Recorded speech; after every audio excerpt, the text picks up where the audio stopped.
Babes, okay, I need you to picture this. You're sitting on a dock.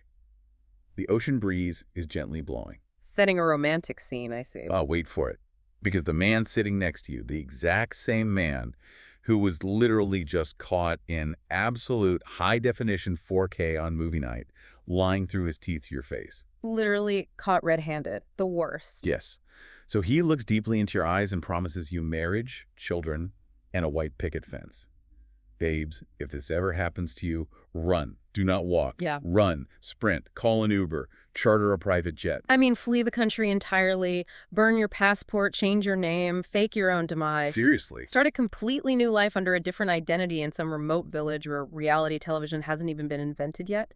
Because what you were looking at right there is not romance. No, it's a trap. It is psychological warfare masked as a fairy tale, and it is genuinely chilling to witness. It sent a physical shiver down my spine. Like I had to pause the TV and just stare at the wall for a full minute to process the absolute audacity. I was screaming at my screen. Same. But babes, welcome back. We are so happy to be sitting down with you for another recap. We love you, we see you, and babes, if Monday already humbled you, do not worry. We are all in this together, Snark Squad. Pull up a chair. Exactly. If your alarm didn't go off, or if you spilled coffee on your favorite shirt, or if your boss is already testing your last remaining nerve, we've got you. We truly do. And to help you, and obviously help us, get through the sheer emotional weight of a Monday, we have the ultimate survival tool locked and loaded today. Oh, we certainly do. Frozen passion fruit margaritas are officially on deck. Yes, they are. And you just have to admire these beauties for a second. The salt rim is perfectly even, and the condensation is dripping down the sides of the glass. It's art, honestly. It has that absolute neon electric orange color.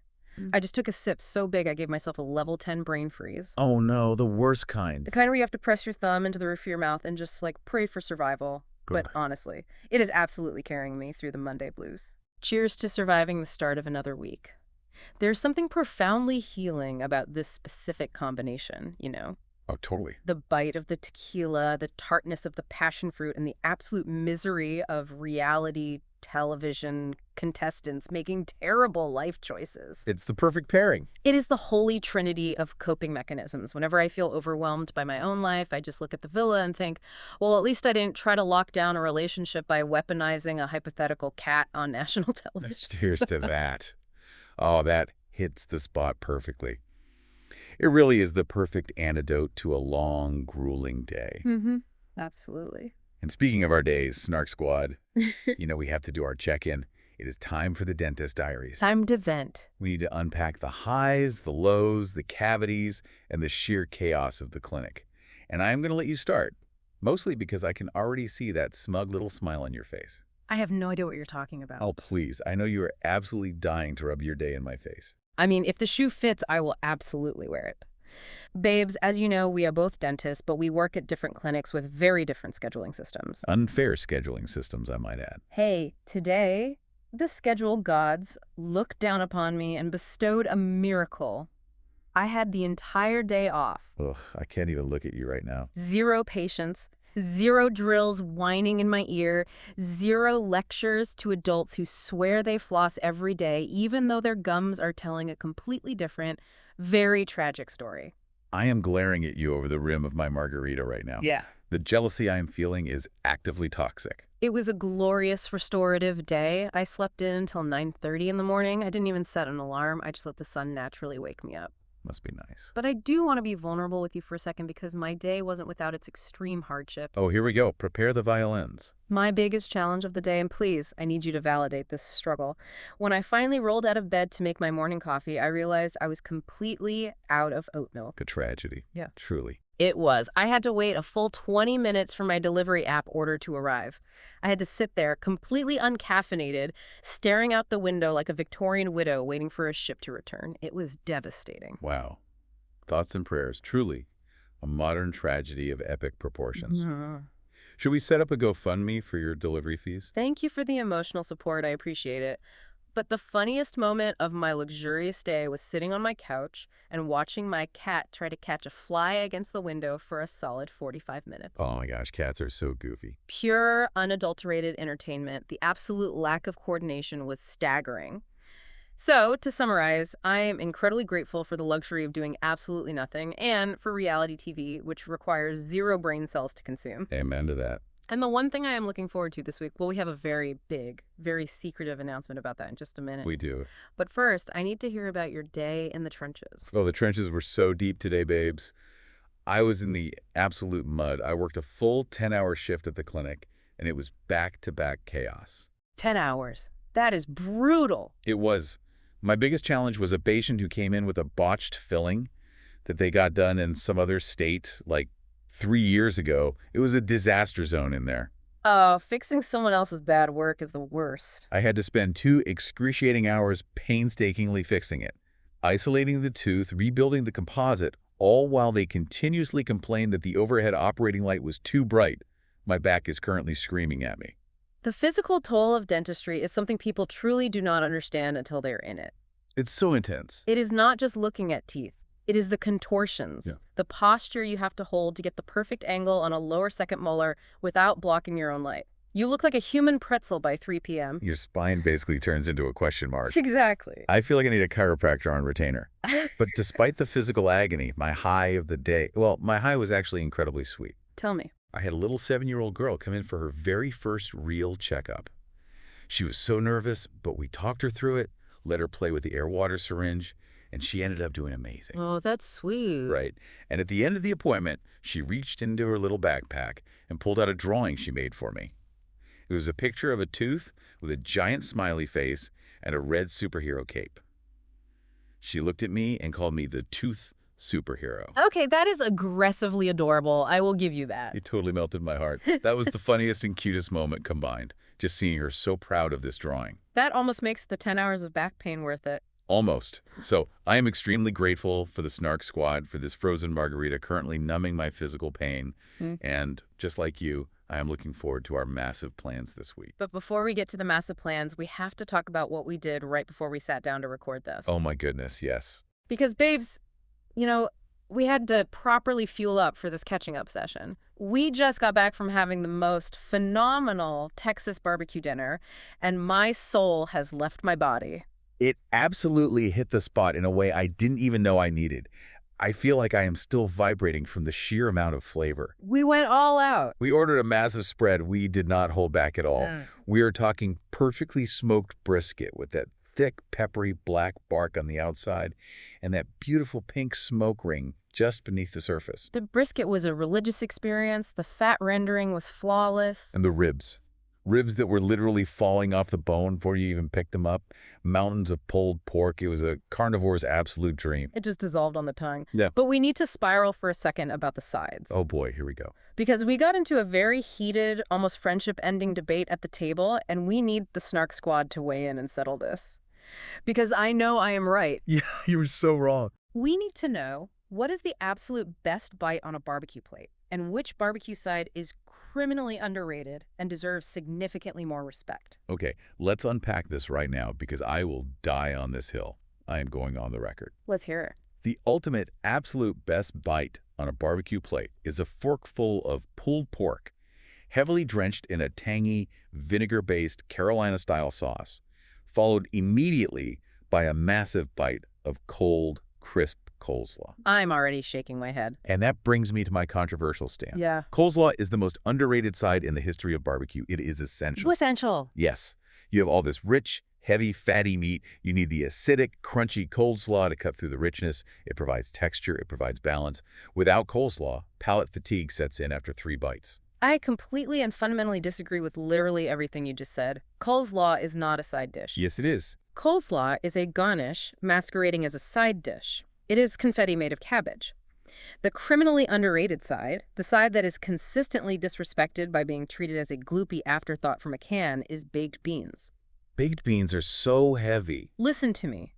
When baked beans are done right, slow cooked in the smoker for hours right underneath the brisket so the drippings fall into the pot, infused with molasses, brown sugar, and giant chunks of burnt ends. They are a savory, sweet, complex masterpiece. They are a meal unto themselves. Baked beans are fine, but you already have 3 pounds of heavy meat on the tray. You need balance. You don't balance a brick with another brick. It's not a brick, it's a flavor bomb. And don't even get me started on your defense of mac and cheese earlier. Oh, I will defend mac and cheese until my dying breath. Mac and cheese is mathematically the greatest comfort meal ever invented by human civilization. It's just pasta and cheese. It is the pinnacle of culinary achievement.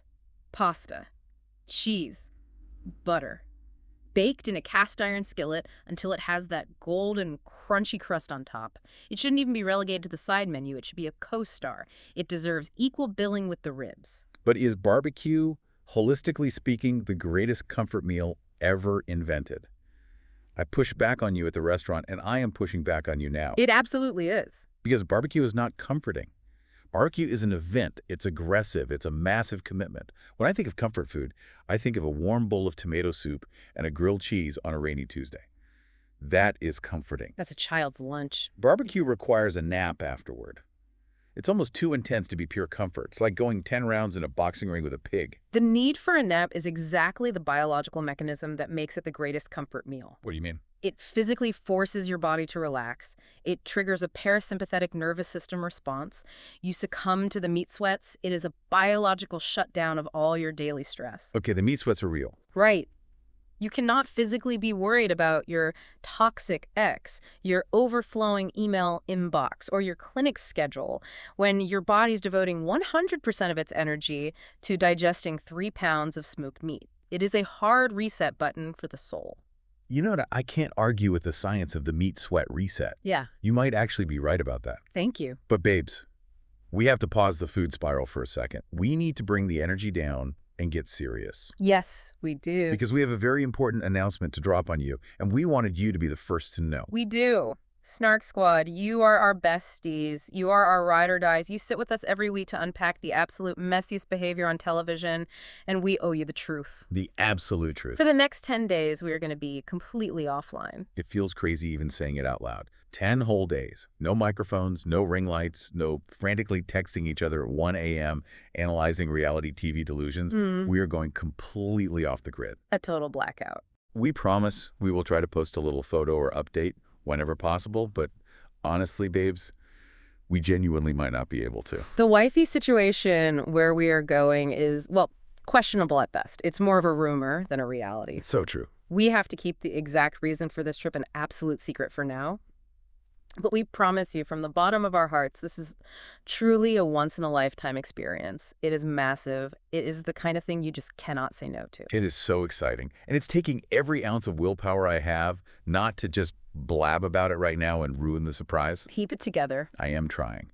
But we promise, cross our hearts and hope to die, we will spill every single messy, chaotic, beautiful detail the second we return. We just wanted to give you a heads up so you don't log on next week and think we abandon you in the middle of reality TV season. Never. Thank you, babes, for your constant support. You are the reason we get to do cool things like this. Your comments, your reviews, your DMs, they mean the world to us. Exactly. We will be back before you know it with the craziest story to tell. But since we won't be here to guide you through your week, Snark Squad, we need to leave you with some guidance. Oh, yes, we do. It is time for everyone's favorite weekly ritual, the messy love horoscopes for the rest of the week. Oh, I live for these. Let's read the chaotic tea leaves for all 12 zodiac signs.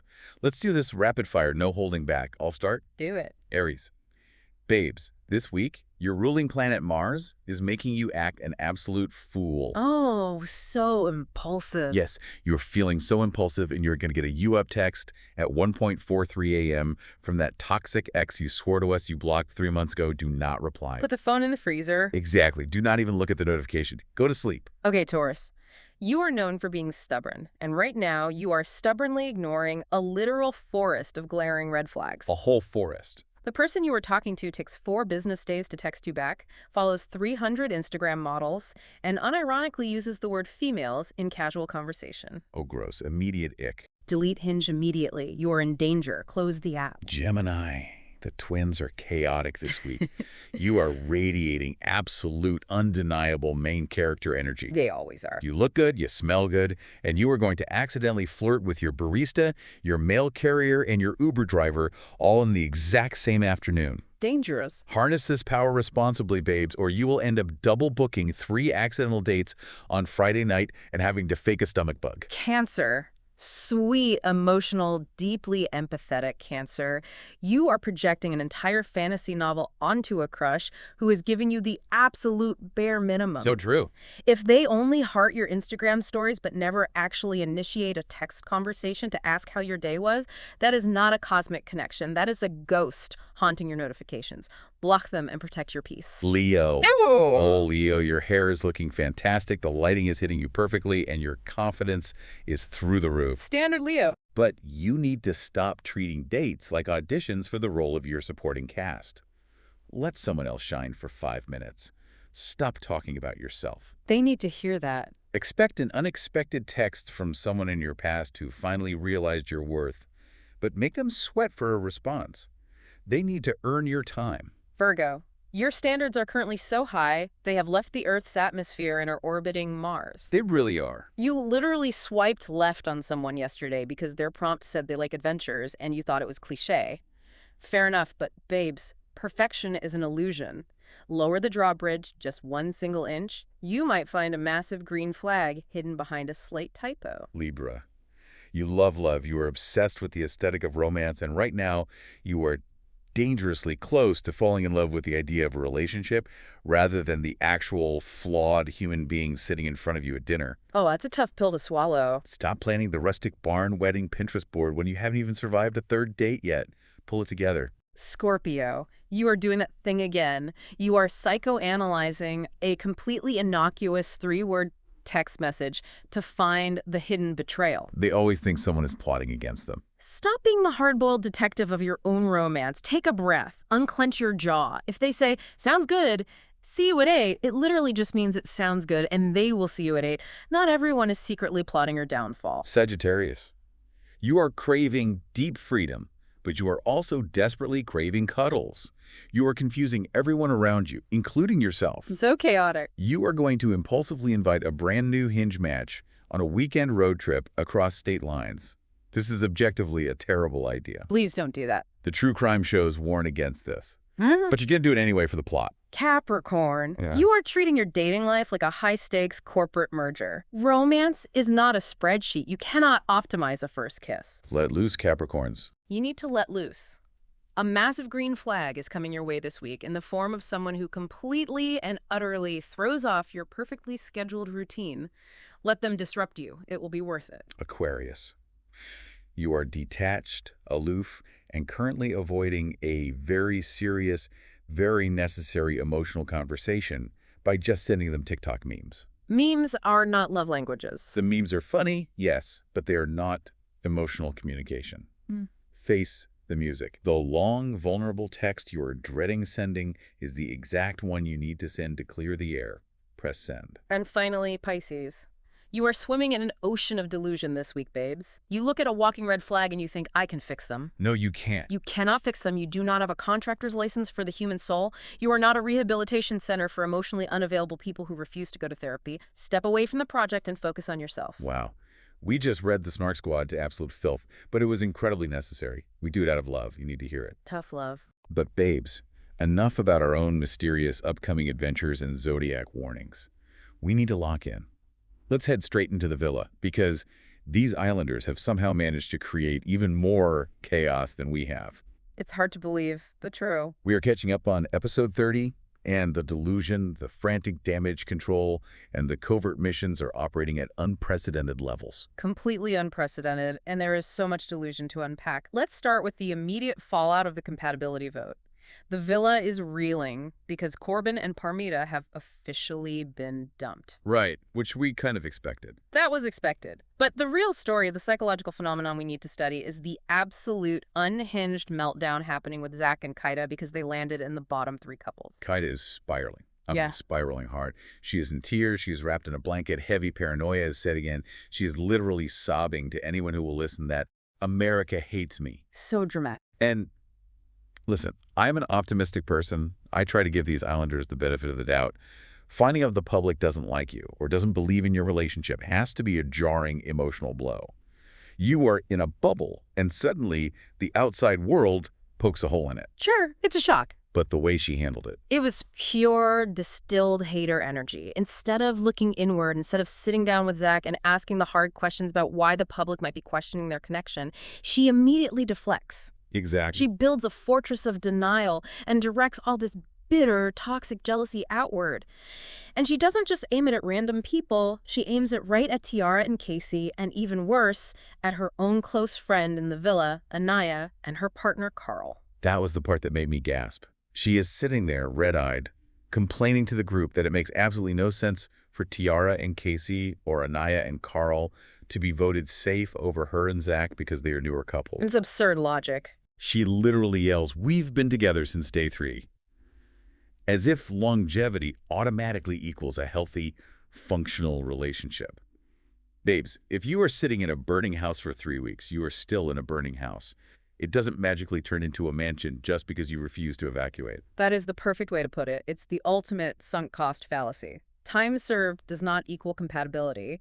And Kayda's logic in defending her relationship is entirely flawed. Completely. She pulls out this bizarre metric, claiming she and Zach have only fought 3 times the entire season, and demands to know how many times Melanie and Sincere have fought. That's so off-putting. Who appointed Kayda the supreme judge of everyone's compatibility? Right. Why is she policing them? Why is she auditing other people's relationships to artificially inflate the value of her own? Well, I will say, just playing devil's advocate on the Melanie and Sincere point, she's not totally wrong there. The fact that Sincere and Melanie weren't in the bottom 3 after his atrocious movie night behavior is genuinely wild. Okay, fair point. That was a huge oversight by the public. But Kayda completely loses the plot and the moral high ground by throwing shade at her friend Anaya. And thankfully, Tiara kept it incredibly real. When Kayda started targeting her, Tiara stands her ground, which I absolutely love to see. Go Tiara. Yes. She bluntly defends her genuine, organic chemistry with Casey. She essentially reminds Kayda that the public sees everything. They don't just see the cute good morning cuddles, they see the private conversations. Oh, she brought the receipts. Tiara even points out to Kayda that in the early days, right after they were physically intimate for the first time, Zach was still walking around the villa asking the boys if Kayda would be mad if he explored other connections. Yes. Tiara brought the facts right to the fire pit. But Kayda just swats it away, dismissing it by saying that was early days and she was open to exploring too. Such a lie. Babes, we all watched the same show. We saw her face back then. She was not open to it. She wanted to lock him down immediately, and he was desperately looking for the exit. This is what is so fascinating here from a behavioral standpoint. Let's analyze Zach's early day behavior, because that is the exact mechanism explaining why America doesn't buy them. Right. Break it down. Zach's constant, repetitive, what if a bombshell comes in that's exactly my type, panic after every single milestone with Kayda was a glaring red flag. The public clocked his hesitation immediately. If you connect this to the bigger picture, the viewers see a man who is settling for safety because his primary option isn't there, and a woman who is desperately clinging to the day 3 narrative to validate her own intense feelings. It's so sad because Kayda actually looks at the other girls and asks, maybe they think I'm a rude bitch to you guys. Oh. No, Kayda, we don't think you were rude to him. Not at all. We think he doesn't like you as much as you like him. Yeah. It's not about your personality. It's about his lack of genuine enthusiasm. My analogy for Kayda's reaction is this. She is the college student who did absolutely no homework, slept through the lectures, completely failed the midterm exam, and is now storming into the professor's office demanding an A+ simply because she's been enrolled in the class and sitting in the back row since the very first day of the semester. That is the perfect analogy. It's not how the grade is calculated, Kayda. You have to actually do the work. You don't get points just for showing up.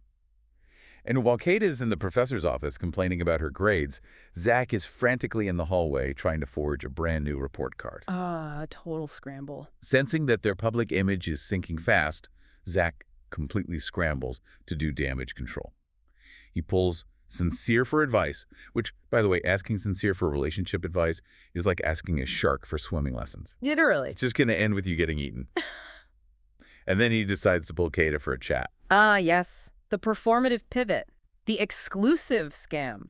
What's fascinating here is the absolute transparency of the strategy. Let's look at the timeline. Let's look at it. They have 4 days left in the villa before the finale. 4. And suddenly Zach is pacing around the kitchen, visibly panicking about the bottom 3 vote, and decides now is the magical moment to ask Kayda to be exclusively dating on the outside. But explicitly not boyfriend and girlfriend. He makes sure to draw a very thick line in the sand. Of course he does. He holds the boyfriend-girlfriend title in very high regard, apparently. Yeah. He wants the benefits of exclusivity without the actual legal binding of a relationship label. It is pure semantics meant to secure the bag. It is a corporate negotiation tactic. He is gauging their commitment level by whether she gets to meet his cat on the outside. Cat, I couldn't believe that. I have to sarcastically rip into this timing. Oh, 4 days left. You realize the public hates your dynamic. You realize you are losing your grip on the prize money, and now you want to put a label on it. So convenient. But a label that isn't too legally binding so you can still backtrack at the reunion. It is a strategic performance for the finale cash prize. He knows a non-committed couple won't win. It's a PR move.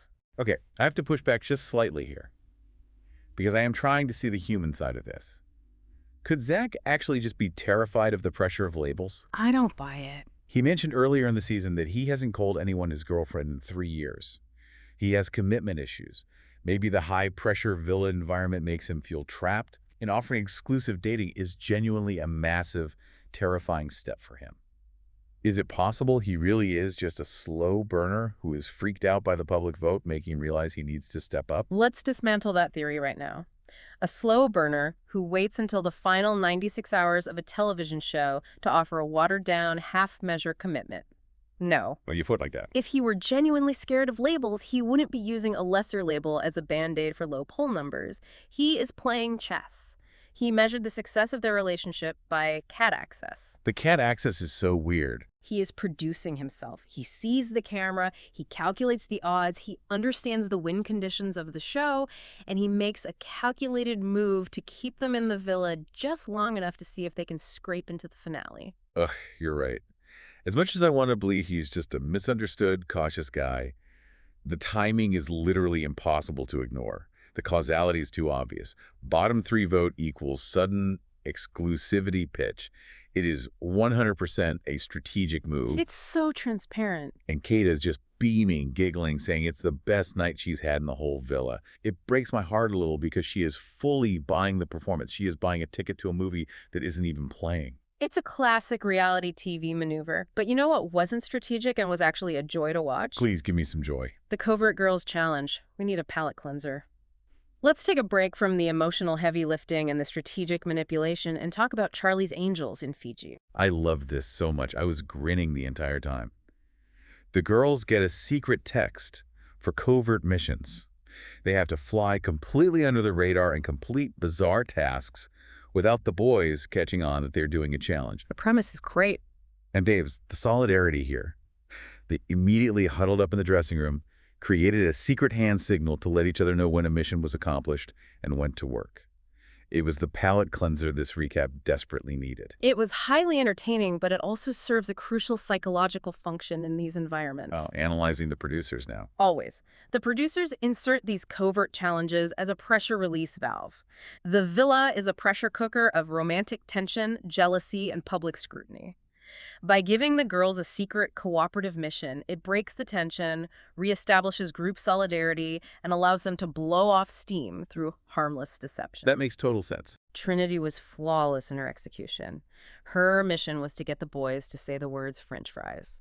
She walks right up to the boys cooking in the kitchen, casually brings up burgers, and innocently asks what side goes best with them. So smooth. Boom! French fries. Clean, efficient, lethal. She executed it like a seasoned CIA operative. She is a machine. She didn't even blink. And Tiara had a really tricky one. She had to get photo booth cheek kisses from a boy who is not in her couple. That could have caused drama. Exactly. But she handled it brilliantly by pulling both Carl and Dylan into the photo booth together so Casey wouldn't get jealous over her pulling just one guy for photos. Smart. She gets the cheek kisses, flashes the secret hand signal to the girls watching from the balcony, and walks away, completely undetected. Kenzie's mission was getting 2 different boys to give her a back rub. She ropes in Carl by complaining she has a crook in her neck from sleeping weird, and then somehow gets Dylan to support and rub her shoulders, too. Amazing. A 2-person massage extracted from a secret challenge. Not bad for a day's work. In Kayda. Her mission was to get a boy to do our makeup. They target Bryce, which makes total sense because he's a male model and probably knows his way around a beauty blender better than anyone else in there. Oh, he definitely does. She tricks him into doing her eyeliner, claiming her hand is shaking. He messes it up a bit, but then he gets way too into it. The weaponizing competence fades, and he discovers a new passion. He starts adding blush to his own face. He's blending. Bryce discovering a hidden passion for blush application was an unexpected, delightful highlight. But the absolute peak of pettiness, and my personal favorite moment of the entire episode, was Anaya's revenge mission. Oh, this was top tier. Her task was to convince a boy she lost something and get him to search for it. Yes. Oh my gosh. She walks right up to Casey, in front of Tiara no less, and demands he go find her lost sunglasses. And when he asks why he should be the one to do it, her reasoning is just, because you owe me. The power. Babes, I screamed, the petty justice of it all.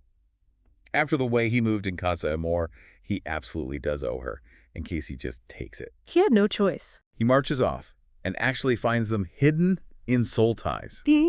He's standing there looking so confused, squinting at the sunglasses, sensing something is up, but he doesn't know what.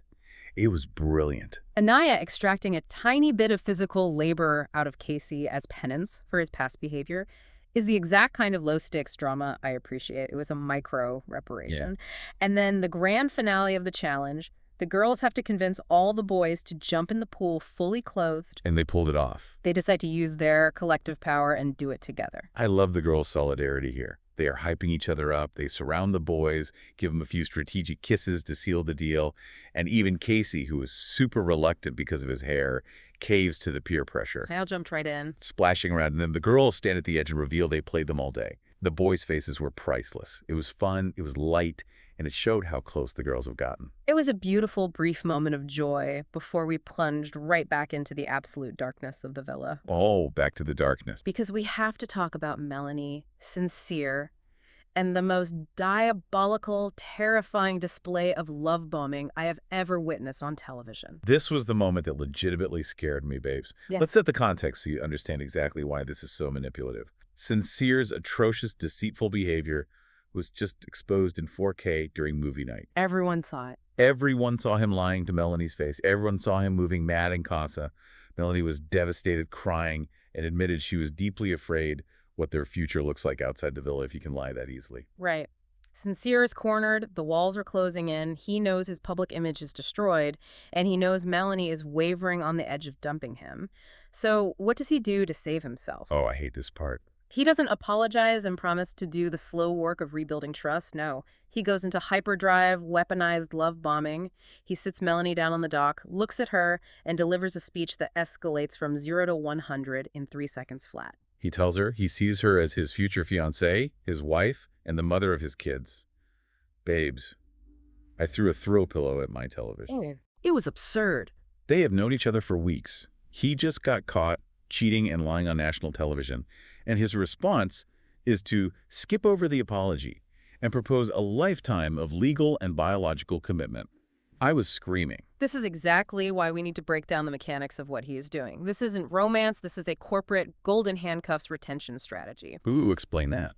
When an employee realizes their company is toxic and is about to quit, the company doesn't fix the toxic culture. They just offer a massive future stock payout that vests in 5 years. They promise a massive future reward to stop the person from leaving today. That makes so much sense. That is what Sincere is doing. It's called future faking. And if you watch his face during this declaration, which is what the entire internet was buzzing about, there's absolutely no emotion in his eyes. None at all, just blank. He had dead eyes. His body language was rigid. He was speaking like a PR manager delivering a quarterly performance review. Yes, I want you to be my wife. Yes, the mother of my children. Sign here on the dotted line. It was a calculated script designed to trap her. I just feel so heartbroken for Melanie. Because you watch her face, and she ate it up. You could see the physical relief wash over. Her shoulders dropped. It's hard to watch. She is a hopeless romantic. And because of the trauma bond he has created, this cycle of pushing her away, doing terrible things to spike her cortisol and anxiety, and then pulling her back with grand declarations to flood her brain with dopamine, she desperately wants to believe him. The dopamine rush is real. Her brain is addicted to the relief. She wants the fairy tale so badly, she is completely ignoring the monster holding the book. It is textbook psychological manipulation. Let's look at his behavior earlier in the day. He ran a juice relay for her during the covert challenge room. Yeah, getting her drinks. She kept sending him back to the kitchen for different drinks, and he happily did it. He's playing the role of the devoted, subservient boyfriend to soften her defenses, and then when her guard is down, he drops the marriage bomb to lock her down permanently. So calculating. He knows she is widely liked by the public. He is hitching his wagon to her star, hoping her popularity will drag his damaged reputation across the finish line to the cash prize. The community pulse on this is intense. Fans online are literally begging the public to vote Melanie off the show. I saw that. Not because they hate her, but just to save her from this toxic cycle. They want to separate her from him for her own good, so she can get back home to her family and her real friends who can sit her down and talk sense into her. Keeping her in the villa with him, isolated from reality, is just solidifying that trauma bond. It really raises a fascinating question about reality TV ethics. When does letting a narrative play out for entertainment become complicity in active emotional manipulation? Honestly, it crossed the line. It did. But Sincere wasn't the only one dealing in manipulation today. We must pivot to the crumbling foundation of Kenzie and Dylan, because the gaslighting happening there is equally disturbing. Oh, this was exhausting to watch. Okay, let's look at the facts of what happened. Kenzie and Dylan just won the Villa's karaoke contest. They got immunity. They are safe from the dumping. Which is huge. The vibe should be sky high. They should be celebrating. But instead, Dylan spirals completely out of control. Dylan is terrified, and his fear is driving him to self-sabotage. He knows they were in the bottom 3 before the immunity miraculously saved them.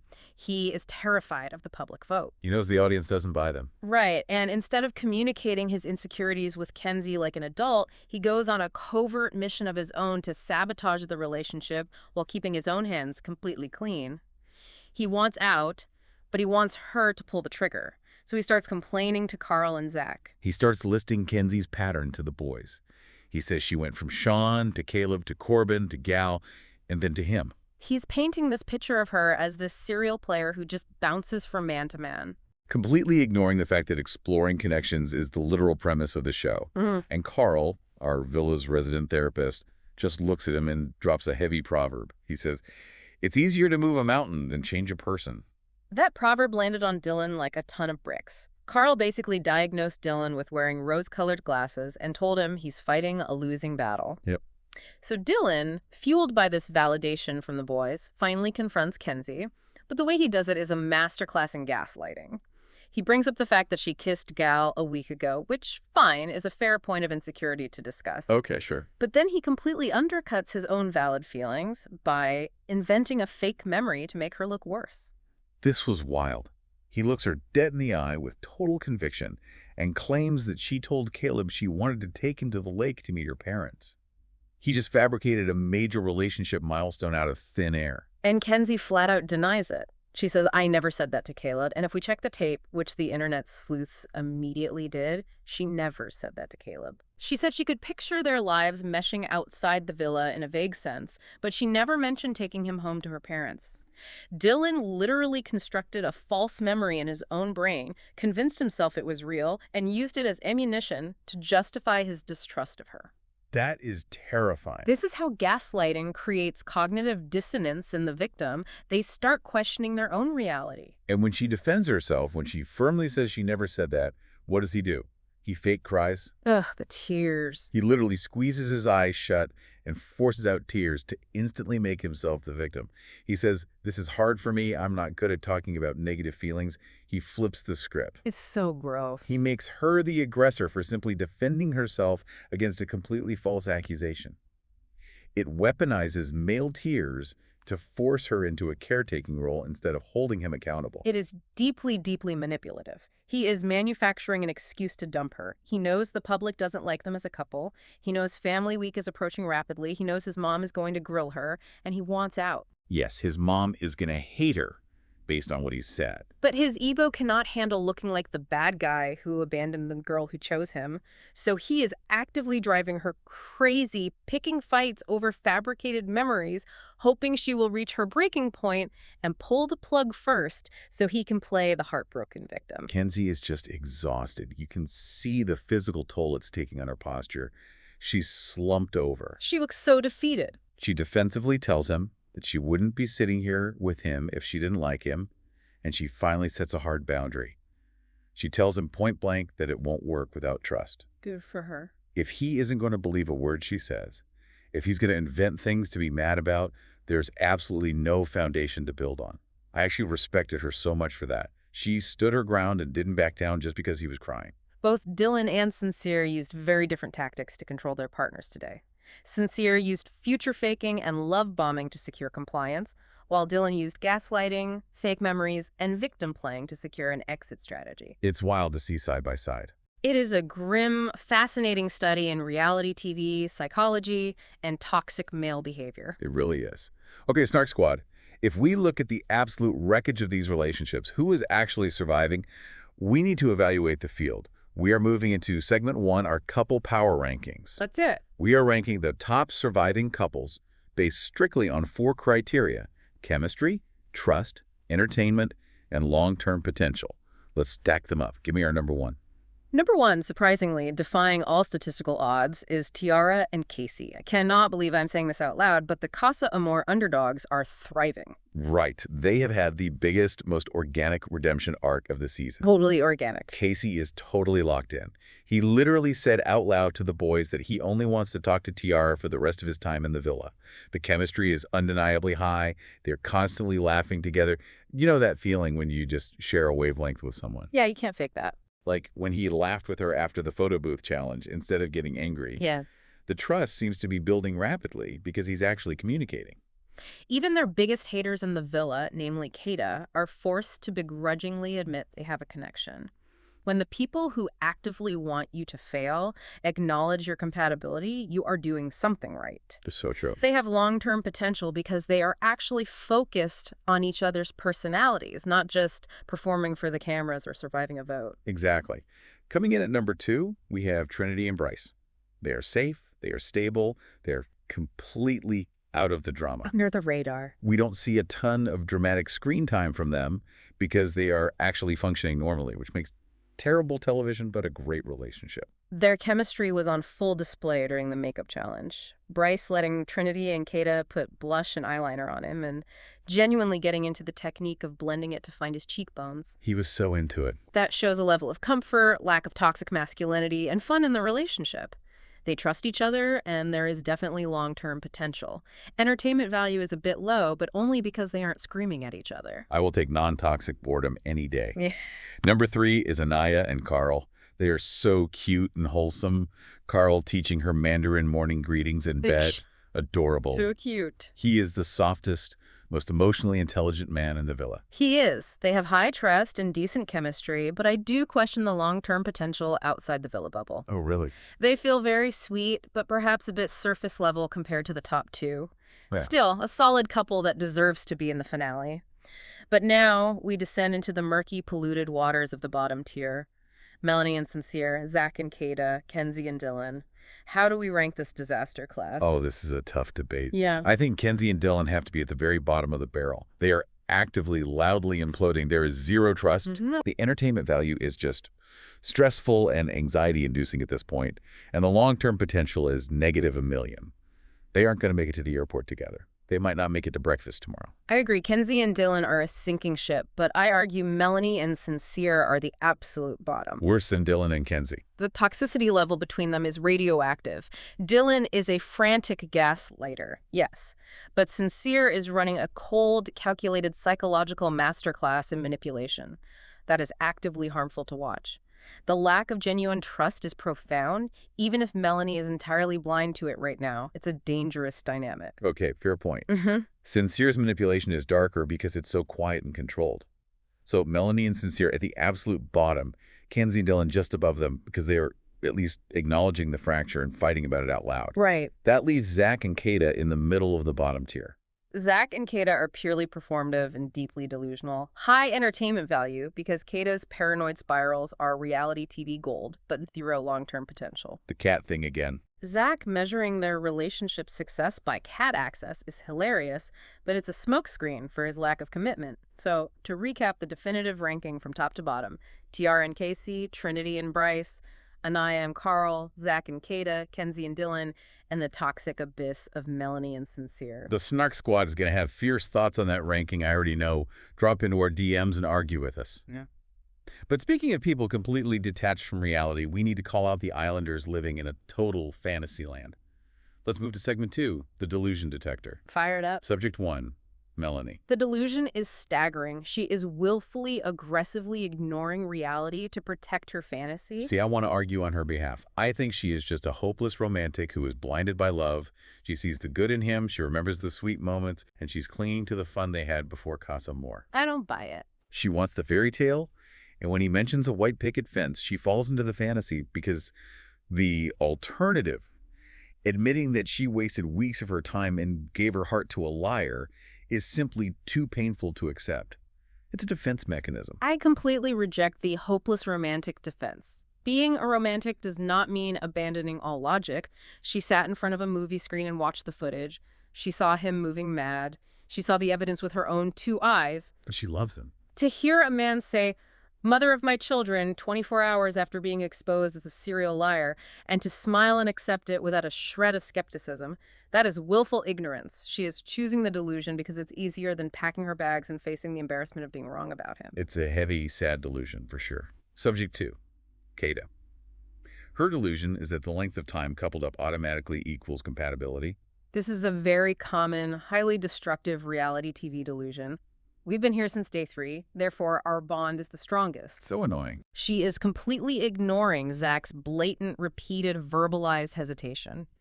She is ignoring the fact that he was begging for bombshells early on. She is ignoring that he explicitly refuses to call her his girlfriend. She just erases that from her mind. She has constructed a grand narrative of epic romance in her head that Zach is actively, visibly refusing to participate in. She is dating a ghost. She actually thinks America is just hating, rather than realizing we were just watching Zach squirm every time she asks for basic reassurance. And finally, subject 3, Dylan. Dylan is living in a delusion where he is the ultimate wounded, pure-hearted victim of a Machiavellian plot by Kenzie. He has literally implanted fake memories of Caleb into his own brain to justify his jealousy. It's so bizarre. He has convinced himself that he is a martyr who just cares too much and gets hurt, when in reality, he is a game player desperately looking for an exit strategy that preserves his ego. He cried real tears over a memory that did not exist. That is Inception-level delusion. He is inceptioning himself. Literally creating his own reality. Okay, so if you had these people on your phone right now, how would you handle them? It's time for segment 3. Text them or block them. Let's do rapid-fire judgment on the Islanders' behavior today. Let's do it. First up, Zach. Asking for exclusivity, but strictly avoiding the boyfriend label. What's the verdict? Second chance, serious conversation, or immediate block? Serious conversation. Zach, sit down. Stop playing with semantics to secure the bag. You are insulting our intelligence and you are insulting Kayda. Clear set. If you want to date her, date her. Put the title on it. If you don't, cut her loose so she can heal.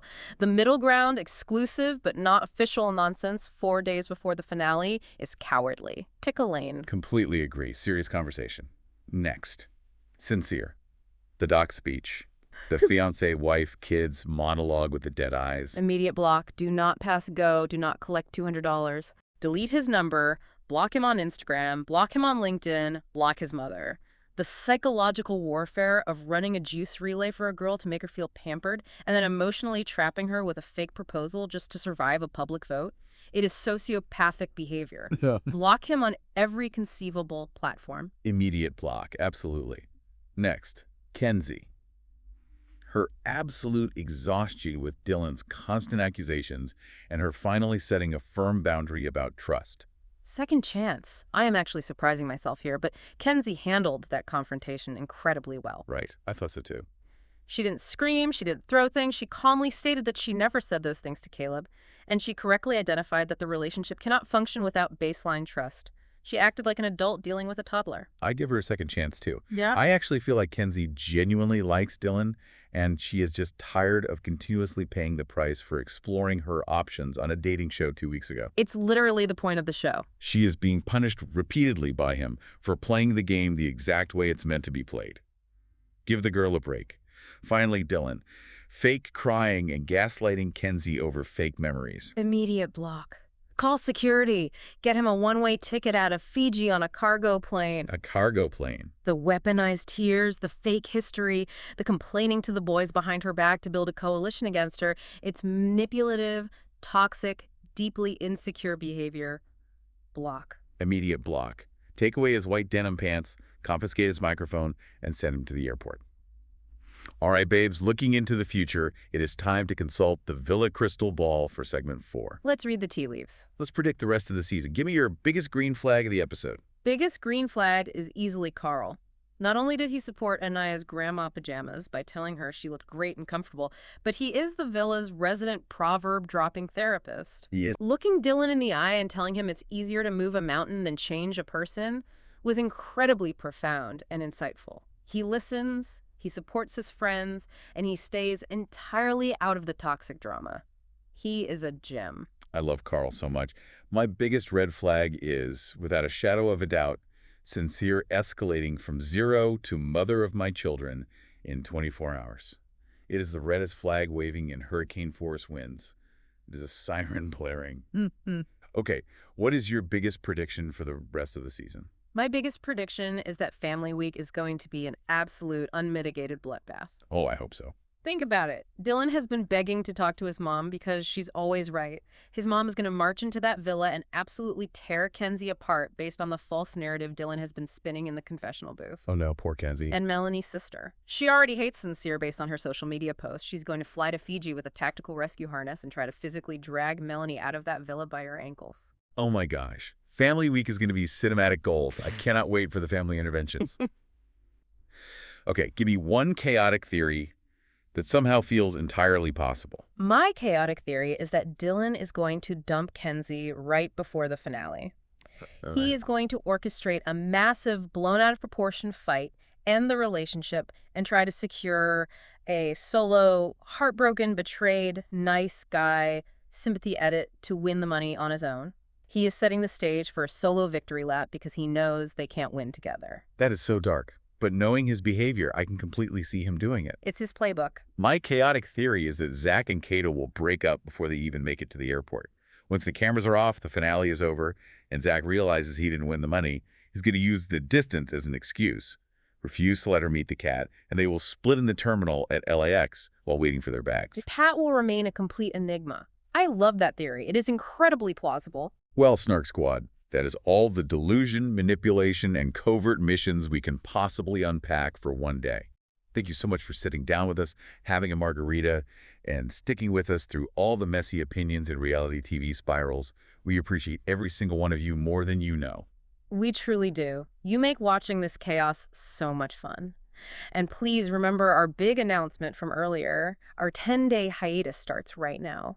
We are going to miss you terribly over the next week and a half while we are off the grid. We'll miss you so much. We will try to pop onto social media if the wifey gods allow it, but otherwise just know we are surviving our mysterious, once-in-a-lifetime adventure and taking exhaustive mental notes to share with you the second we get back. It is going to be so worth the wait, I promise you. Yeah. But while we are gone, we have some homework for you to keep you busy.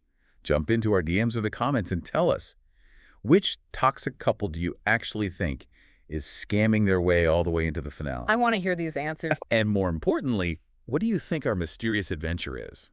I will drop one tiny chaotic hint.